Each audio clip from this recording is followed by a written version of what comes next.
Welcome to our election focus. With so many races and so many candidates jockeying for position in the upcoming primary, we weren't able to get the in-depth conversation that we had during the Annapolis City election. So this time, we're shaking it up a little bit. We identified key challenged races and invited all of the candidates to pitch us. In each 10-minute recording, we present a single question to the candidate. I am a new voter. Why should I vote for you? And after that, the candidate has up to 10 minutes to pitch themselves, and if they run out of time, we hang up on them. It's very simple and mildly therapeutic. Joining us today is Alice Cain, who is a Democrat running for District 30A. Alice is a new voter in District 30A. Why should I vote for you? Well, the short answer is you should vote for me because I know how to get things done. But since I have 10 minutes, I have a longer answer too. And so I'll talk about three things tonight. A little bit about who I am, what I want to do in the legislature, and why I decided to run. And hopefully that will give you a good sense of why you should vote for me. I'm a lifelong Democrat. I've called Maryland home for 40 years, and I've called Annapolis home for nearly a decade after moving here with my husband to raise our two sons. We love Annapolis, and we're very involved in the community. I've been knocking on doors for almost 6 months now and listening to voters about what's on your minds. And there's a theme that has come through loud and clear to me in those conversations. And that is that voters in our district really want to double down on our democratic values of fairness, equality, and unity. And what I'm hearing people want is a government we can trust and solutions based on the common good. That's what I've been fighting for the past 30 years at the local, state, and federal levels. Starting as a GED teacher.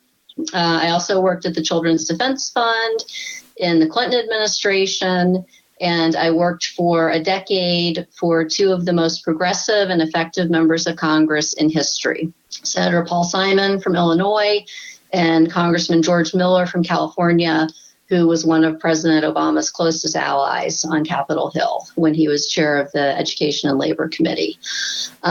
Through them, I learned what public service can look like, which is not what we're seeing in Washington, D.C. right now. And notice I said public service, not politics. And I think that's part of the problem in our country right now is it's all about politics, and people have kind of forgotten the era of ask not what your country can do for you, but what you can do for your country. And I think we need to move back in that direction. That was the motivation for the lawmakers who I worked for. They were very much about using their power to help people and work for the common good. So what I learned from my time in the national legislature is how to get things done in the policy world. That includes how to translate good ideas into legislation, how to build coalitions to get laws passed, and then how to navigate the budget and appropriations processes to get laws funded so they can actually do the good as intended. I feel like that's a skill set we need right now in the legislature, and it would allow me to really roll up my sleeves and hit the ground running. So what do I want to do in the legislature? I want to bring my skills to solve problems that we all care about. There's a lot of them. We need to make sure healthcare is accessible and affordable to everyone. We need to address the opioid crisis. We need to do more to support our veterans and address affordable housing needs. We need to make sure seniors can retire with dignity. But there's three issues, which I'll talk about in a little more detail, that are the things that keep me up at night. And they're issues where we've made some progress in Maryland, but I think we absolutely have to continue moving forward and make more progress next year. The first issue that keeps me up at night is really addressing climate change. I'm a parent, and I worry about what we are leaving for our kids. and for their kids. And we have to get a handle on this. I am honored to be endorsed by the Sierra Club. And part of why I am endorsed by them is because I've been working for years on environmental issues.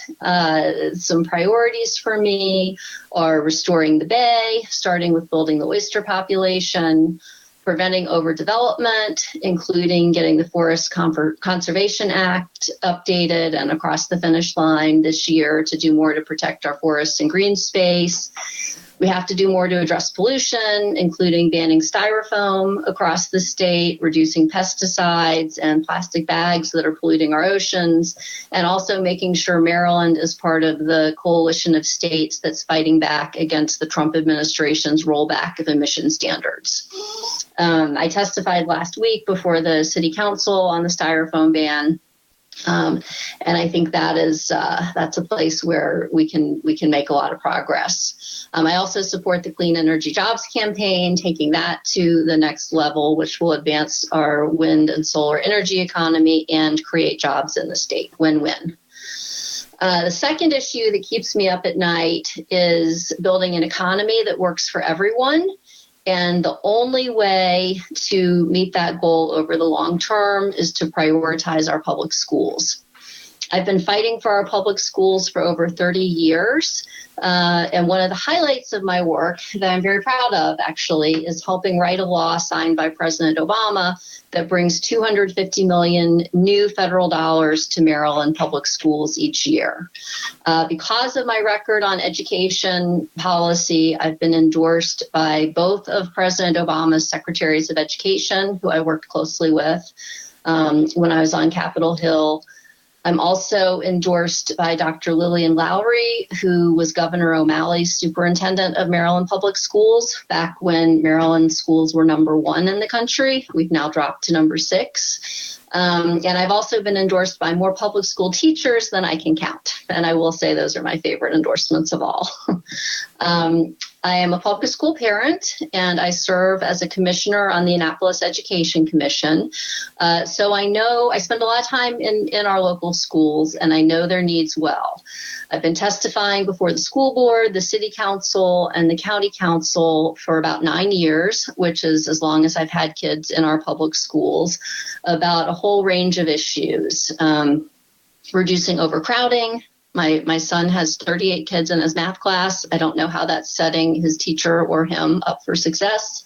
And she said that's the norm, actually, for all of her classes. I've been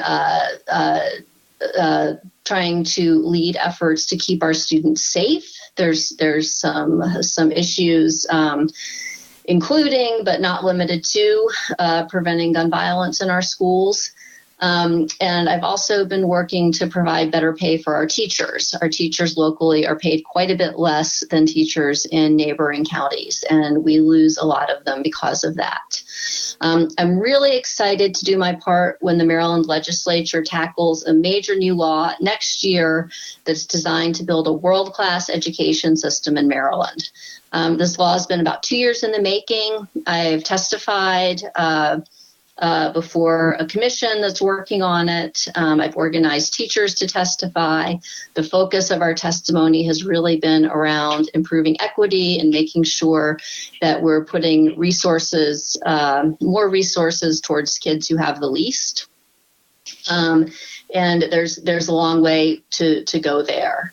I strongly support the Maryland State Education Association's effort to fix the fund so casino gaming revenue actually reaches our schools as intended. If we can get that done, that will be on the ballot in November, that will bring an additional $500 million to Maryland schools each year without raising taxes. So I'm very hopeful about that. And I also strongly support Strong Schools Maryland's efforts and leadership around building a world-class education system for all our students. I work with public school teachers every day at my nonprofit Teach Plus. And we've had a very busy year this year, mobilizing teachers across the country to fight against the Trump-DeVos education agenda. And we've been particularly busy since their latest idea of arming classroom teachers, and have published op-eds across the country against that, against their efforts to deport students, against their efforts to privatize public education, and against their efforts to slash funding for our public schools, including teacher quality programs and class size reduction programs and after-school programs, all of which the administration is trying to zero out.